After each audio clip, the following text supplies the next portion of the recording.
My mother's voice still echoes in my head. If she doesn't make it, maybe it's for the best. Focus on someone who has a real shot in life. She was talking about my 7-year-old daughter, Emma, who was fighting for her life in the ICU after a devastating car accident. What my family didn't know was that I was recording every cruel word. And what happened next? Well, let's just say karma has a way of finding people who treat children as worthless. If you've ever felt the burning need for justice when someone crosses the line with family, smash that subscribe button right now. Hit the bell icon because today's story is about a mother's love, a family's betrayal, and revenge so perfectly calculated it would make Sun Tzu proud. Let's dive into this incredible tale of retribution. It started as the most ordinary Wednesday morning. I was planning a quick grocery run, then picking up my daughter Emma from school before her gymnastics class.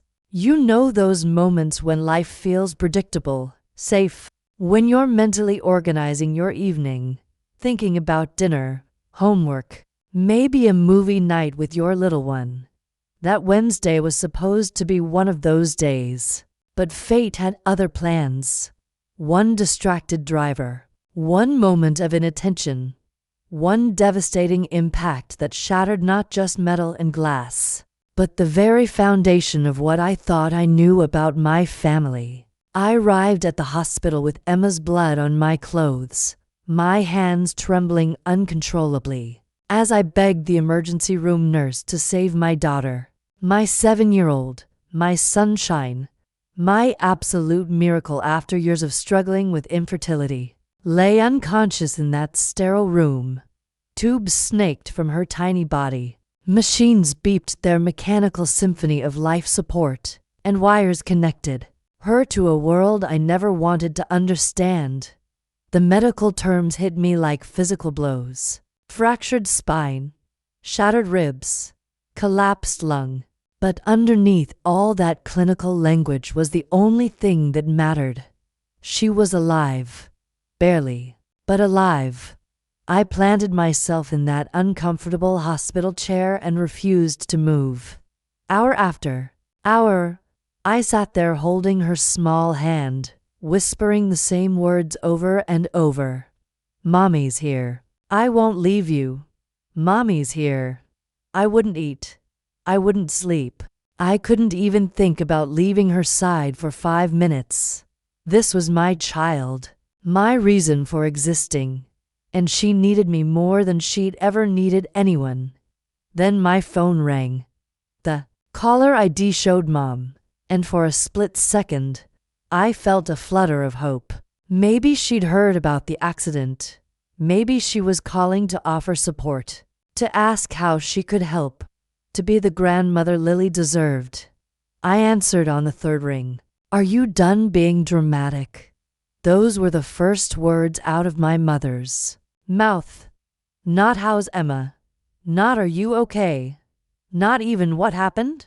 Just pure, undiluted irritation that I had somehow inconvenienced her day. My mind went blank. Mom. She almost died. Your brother has an important client meeting today.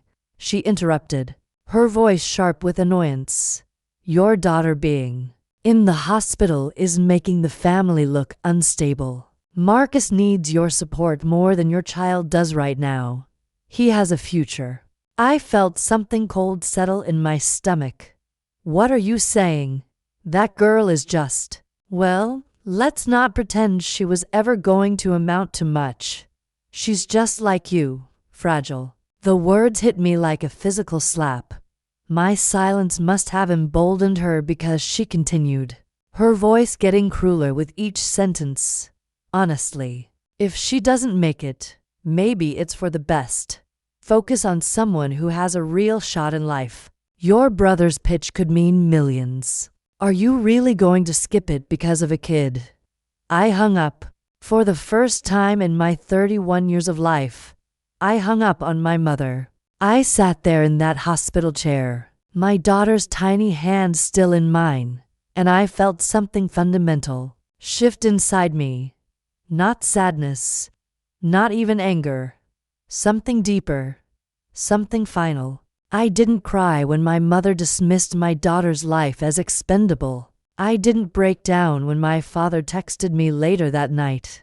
Listen to your mother. You're being too emotional. She's just a kid. There will be others. Others. As if Emma was a placeholder. As if my miracle baby, my reason for breathing, was just some interchangeable object that could be replaced. But I didn't respond. Instead, I did something that would change everything. I saved those text messages. I started recording phone calls.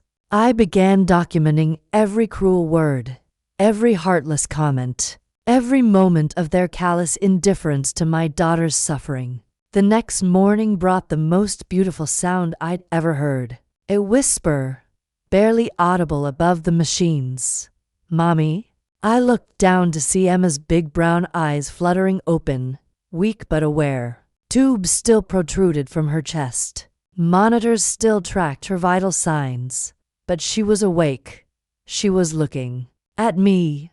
Mommy, she said again, and I broke completely. I sobbed into her hospital blanket like I'd never cried before. But these were tears of relief, of overwhelming love, of fierce protectiveness. I didn't tell her what her grandparents had said. I just kissed her forehead and promised her everything would be okay. But something had fundamentally changed in me that morning. Something fierce had awakened. Something that would not be ignored or dismissed. When my parents arrived at the hospital later that day, they came with an air of forced concern that made my skin crawl. They brought balloons, cheap ones from the hospital gift shop, and a tray of grocery store cookies. As if these pathetic gestures could somehow overwrite their cruelty. My mother leaned over Emma's bed, looked at my child, bruised, broken, fighting for every breath, and muttered just loud enough for me to hear. What a shame. Such a pretty face. Wasted. Then she turned to me with that saccharine smile I'd learned to fear as a child, and whispered, "Don't get too attached. It's still touch and go, right? Your brother could really use you tonight. Think about the family." I didn't blink. I didn't flinch. But I did something they never expected. I recorded every word on my phone, tucked safely in my pocket. When the nurse came in to check on Lily, my mother's voice shifted into that sugary sweetness she reserved for public performances. "Oh, she's such a fighter, isn't she? We're so proud of how strong she's being." I wanted to scream. I wanted to expose her hypocrisy right there in front of the medical staff. But I stayed calm. I stayed quiet. I stayed planning. That night, I made a decision that would protect my daughter from ever experiencing this cruelty again. I told the doctors that under no circumstances were my parents to be allowed back in Emma's room. Not to visit. Not even to peek through the glass. They protested, of course. My father even tried bribing the head nurse with a $100 bill, thinking money could override a mother's protective instincts. But I made sure their names were blacklisted from the entire pediatric wing, because I'd heard everything.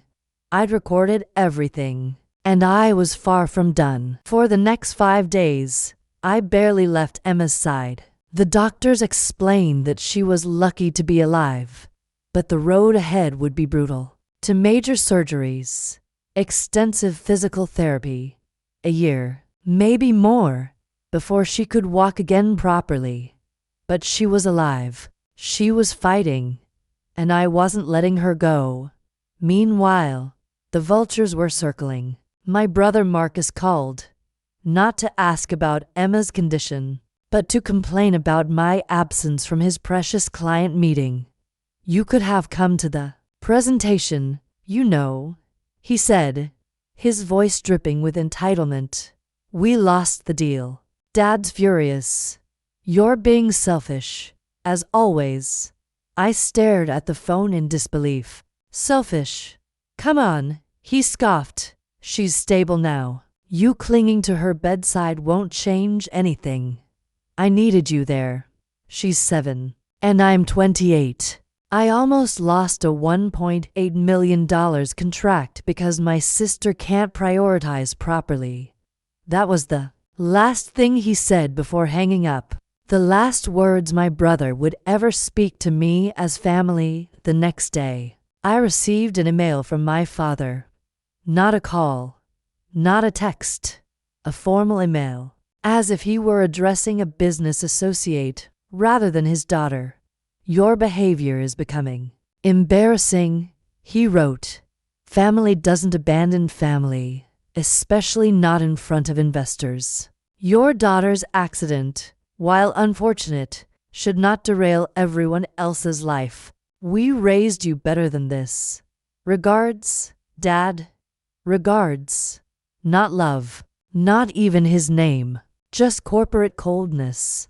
But I didn't respond to that email. Instead, I made phone calls. I contacted a lawyer who specialized in family law. I reached out to a therapist who worked with trauma survivors. I found a pediatric care coordinator who could help navigate Lily's long recovery. While my parents rallied around my golden boy brother, I was building a fortress of protection around my child. By the 3rd week, Emma could sit up with help. She smiled again, that radiant smile that had been my world since the day she was born. Her voice grew stronger each day, and when she asked me to read her favorite book, Where the Wild Things Are, I cried halfway through. But these weren't tears of sadness. When I started crying, Emma reached out with her tiny hand and wiped my tears away. It's okay, Mommy, she whispered. You're stronger than anyone. In that moment, holding my brave little girl, I knew exactly what I had to do. My parents had always treated me like the family burden. Too soft, too emotional, too unlike Marcus, who they called the future of the family. When I graduated summa cum laude from college, they skipped my ceremony to attend a business conference. When I had a miscarriage 3 years before Emma was born, my mother told me God takes the weak. When Emma was born prematurely and spent her first month in the NICU, they visited exactly once. They brought no gifts, showed no emotion, and before leaving, my mother said, she better not slow you down. But I stayed quiet. I had swallowed their cruelty, made excuses for their behavior, convinced myself that family was family, no matter how toxic. Not anymore. I gathered everything, every recording from my phone, every cruel voicemail they left, every text message dismissing my daughter's life, the emails from my father pressuring me to abandon my child for my brother's business deals, the recorded conversation where my mother laughed about Emma potentially dying. Then I sent it all to the board of directors of my father's company. I sent it to the wives in my mother's social circle. I sent it to the CEO who had been considering Marcus's business proposal. I sent it to every person who knew my family professionally and socially. And I attached a simple caption. This is what they consider family values. What followed was nuclear. My father was called into emergency meetings as his company's board questioned his character and judgment. How could they trust a man who viewed his own granddaughter as disposable? How could they associate their brand with someone who prioritized money over a child's life? Marcus's funding evaporated overnight. The clients who had been interested in his consulting firm pulled out after learning about his family's callous disregard for a dying child. No one wanted to be associated with that level of cruelty. My mother's carefully constructed social world crumbled. Charity boards quietly removed her name from their rosters. Her monthly brunches were canceled. Country club memberships were revoked. No one wanted to be photographed next to the woman who had laughed about her granddaughter's potential death while their world burned. I moved Emma to a private pediatric recovery center in the mountains. I used the emergency trust fund my grandmother had left me, the same fund my parents had always pretended didn't exist, hoping to eventually claim it for themselves. I changed our phone numbers. I filed a restraining order that legally prevented them from contacting us.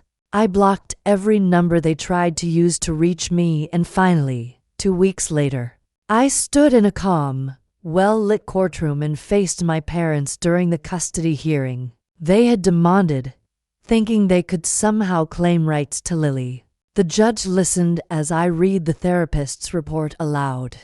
The child's trauma was worsened, not by the accident itself, but by emotional negligence and verbal abuse from her own blood relatives. The judge nodded slowly, her expression growing more disgusted with each revelation. Then I said the words I never thought I'd have the courage to say.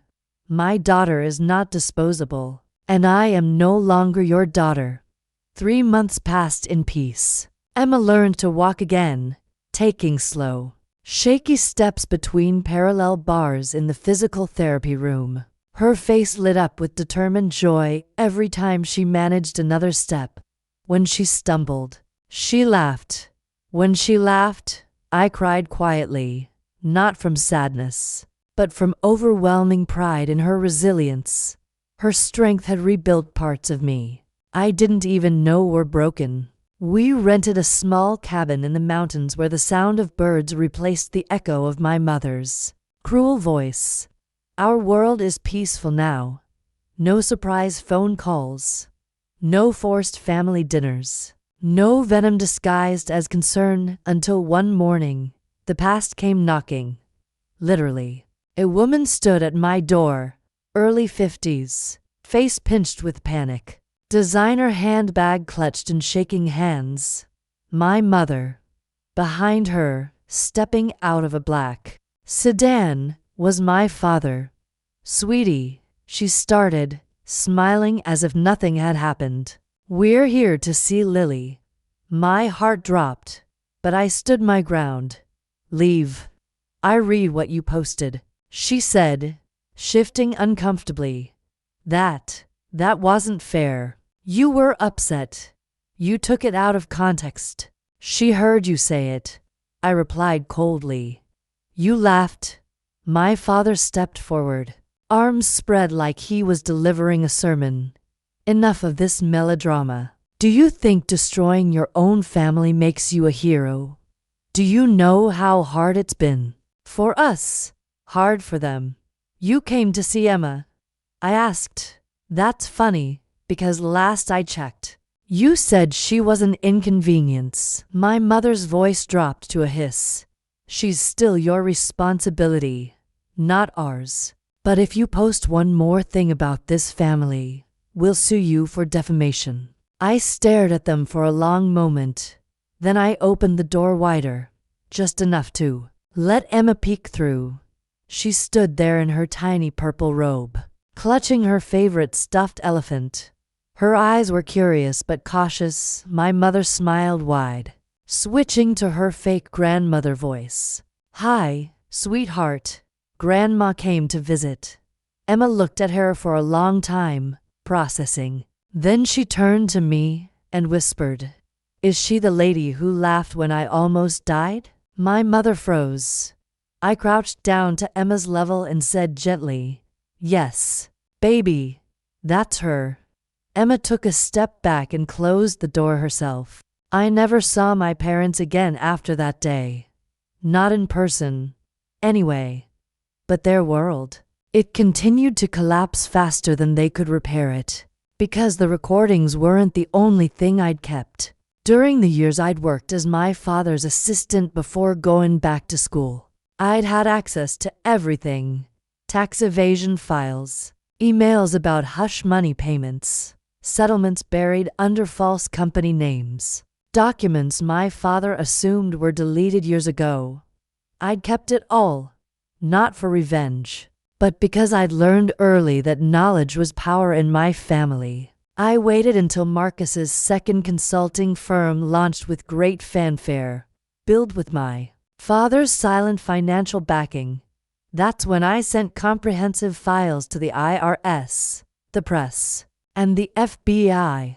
Within 6 weeks, my father's assets were frozen pending investigation. Marcus's consulting firm was slapped with an injunction as authorities traced the source of his funding. My mother's socialite calendar dried up completely as investigations revealed the corrupt foundation of their wealth. I received exactly one more email from them. It read, "Congratulations. You've ruined us. Hope you're proud." I didn't respond. I was too busy helping Emma with her recovery blog, a diary she'd started for other kids who were healing from trauma. Not just accidents, but all kinds of trauma. She called it rainbow after the rain. One day, while she was reading from her blog to her school class, she introduced me with words that made everything worth it. "This is my mom. She's not just my hero. She's the reason I'm alive." That's the only recognition I've ever needed, so no, I didn't ruin my family. They did that themselves the moment they decided a child's life was less valuable than money. I just lit the match and walked away with my daughter in my arms. And this time, I didn't look back. If this story of a mother's love and perfectly calculated justice resonated with you, smash that like button and subscribe for more incredible tales of karma coming full circle. Tell me in the comments, what's the most satisfying moment of justice you've ever witnessed? And remember, sometimes the best revenge is simply choosing to protect the people who matter most. Thanks for watching, and I'll see you in the next one.